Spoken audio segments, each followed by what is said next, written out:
my gosh, did you hear what happened to this chick with the post office? Yeah. But anyway, so I thought that this week we could look at some crazy questions. So I did some Googling. Okay. I did the Google thing. Let's hear it. And so what I Googled, I tried to find what were the top 10 best questions you could ask a person. But, you know, I don't really know. I'm not very like tech savvy or internet savvy. So I don't know how to filter things, like how to find things properly. So it just kept coming up with these like 10 best questions to ask a guy or 10 best questions to ask a girl. And they're all like romantic questions. I was like, what are you trying to say? Wait, what are you? Set me up here. Yeah. So then I started trying to find like official like magazines, and I was like, oh, this is cool. So the first one is pretty deep actually. This one, you know, like I said, I want to inspire people. So I thought, you know, I could just throw this out there. I'm scared. Let's see. So the question is from Forbes actually. They had this whole thing of like questions that will change your life, Lara. Oh wow! This is a historical moment happening. We're gonna become better people after this. Wow! I feel like our friendship has developed. Yes. So the question, I mean, there was a bunch of them, but I'm only gonna tell you one. So the question is, what are you pretending not to know? Lara-Ann, what are you pretending not to know? It's such a strange question. It's a strange question, right? Like, what are you pretending not to know? Yeah, like. I never thought about that question. Anyway, if you want to stress your friends out, go on and ask them that question. Like, just sit them down and be like, Lara-Ann, what are you pretending not to know? Oh, wow. You don't have to answer it, don't worry. I feel like I'm someone who try and like, and this is probably not the best thing to say on a podcast that lots of people hear, but I think most people try and like pretend to know stuff, not to know it would be stuff. the other way around. I definitely pretend to know a lot more than I do. That's okay though. I think that's everyone. Like, I think we all just try. Yeah, we're all just like trying to seem smart out there. All right, so that's the first one. That one was like a super one, like a super intense one. Do you want us to answer it? Not particularly. I think let's get to the fun. Let's answer the fun ones. This one was just one where I thought I would just throw out there and make your next conversation a bit more spicy. Okay. You know? First question to ask on a date. Yeah. Yes. What are you pretending not to know? Let's not do this again. All right, so the second one was fun questions. Fun questions you could ask people. This one is actually a question I really want to know. Lara, if you have the answer for this, please tell me. Actually, if anyone out there has the answer for this question, put it in the comments. Do research, do what you can. But the question is, what will finally break the internet? Other than me. No, Other than this podcast? What will finally break the internet? That's a good question. I don't know. Have you watched IT Crowd? No. Or It Crowd? What about Wreck-It Ralph? I think I saw the first one. Wait, there's the second one, Wreck-It Ralph, where he breaks the internet. I forgot about that. Yeah, everyone is like a parent who has had to watch this with a kid or loves. Yeah, let us know what happens. I did watch the movie, but I can't remember why. I didn't watch all of it. So I don't think I know what happens at the end. So technically, I don't hold the power of this answer. It's Wreck-It Ralph. Yeah. Does, so. Someone better watch that movie and let us know. Yeah. Moving on. The third question. There's only 4 questions, by the way, that I've chosen. So this is the third one. Oh, I love this one. Okay. So the question is, what secret conspiracy would you like to start?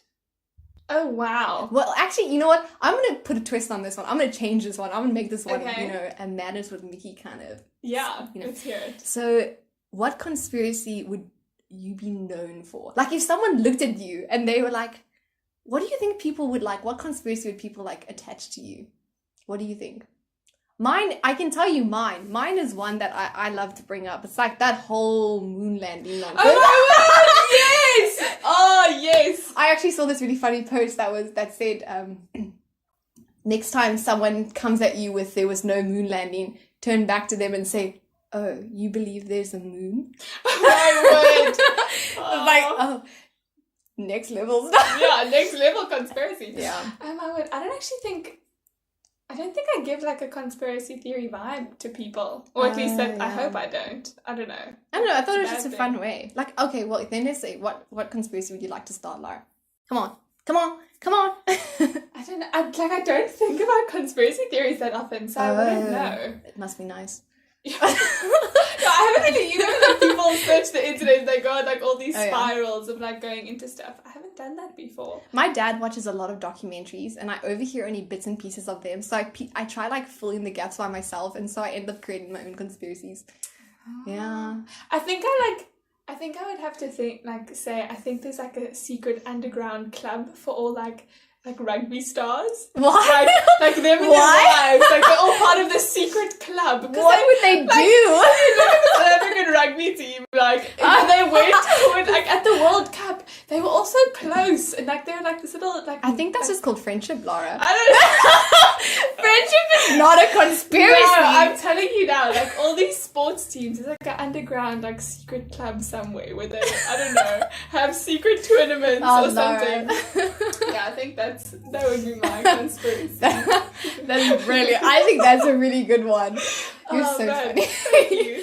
I didn't see that coming, to be honest. I was like waiting for some scientific thing, and here you hit me with rugby. Oh my god, see, I don't give that vibe, but I'm telling you, somewhere there is. You know what? Maybe if someone out there knows something. Yeah, let me Stop know. pretending not to know. or let's carry this theory on. Like, Yeah, let's see where this goes.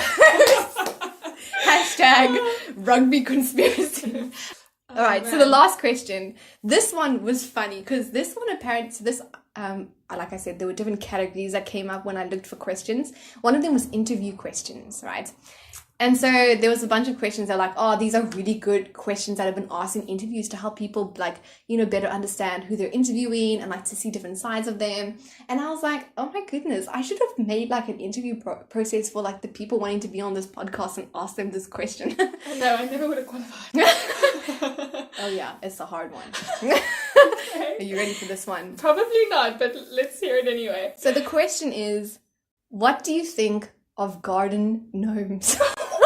Yes. Is this a legitimate question asked in interviews? I don't know how many interviews, but they were like, so what they did was they explained that it's apparently a really strategic question in terms of figuring out how someone thinks. Because it's like, are you thinking of garden gnomes as an ornament, or are you thinking of garden gnomes as like Romeo and Juliet vibes, like where they're actually secretly like these little creatures that come alive or something? Wow. Yeah. That is a very interesting like are you like logical, like, oh yeah, like they make a cute like lawn ornament, I don't know, or yeah, garden gnomes, like they're a mythical creature, right? I don't even wow. know. I don't know. So apparently it's a good question to ask. So I think you guys should ask people those questions and see what they say. I think I would genuinely just say to someone like garden gnomes are a little bit of a waste of space. So I don't know. Like, I've never been a garden gnome fan. So Is that what you're gonna say about them? I'm sorry if you're a garden gnome fan. If I've offended you, I apologize. But you know, I don't think I've ever seen a real garden gnome on someone's lawn. I have a teddy bear. A teddy bear. I have a soft toy. It's actually on my shelf. You could see it if you want. That's a garden gnome, but it's a teddy. It's like a soft toy. It's not like a real garden gnome. So technically, it's not actually a garden gnome. Yeah, well, it looks like one. I can clearly see if someone was going to ask this interview question, I'd be like, yeah, it's a great ornament in your garden. And you'd be like, it's a mythical creature. I'm like, did you watch Romeo and Juliet? That's like some conspiracy stuff going on. My word. Could like combine all of these. Anyway, so that brings us pretty much to the end of this episode. And so, like I said, yeah, I'd love people to just be enlightened by these things, whether it's in a non-serious way or I didn't know that way. But thank you so much for joining, Lara. Yeah, it's been so much fun being with you here. I'm so excited. I don't know where this is gonna go or what this is gonna manifest into, but I know I'm having fun doing this. So even if that's all we get out, is just this fun conversation. Yeah, and being able to laugh and have a good time together, and hopefully make some of the people listening laugh. That's so awesome. Great. So I'm gonna be ending off some of the episodes with, again, just more facts, you know, like we want to let people know stuff that they don't know. Okay. And so I'm going to end off with some information that I found on the World Wide Web. And guys, this one's important. This one, I feel I needed to hear. Okay. And so if you needed to hear this, let me know. I want to know whether this changed your life. I'm so interested. Or helped the way you lived your life. Right. Researchers found that a midday nap can make you more creative, focused, and fresh. But one study also found that they reduce your risk of a heart attack by a whopping 37%. So, naps can save your life. Go take an afternoon nap. Go take a nap. Well, if you enjoyed this, please like and subscribe, leave a comment, give us a review. Basically, wherever you're listening from, do what you do. It's short, it's sweet, it's Manners with Mickey.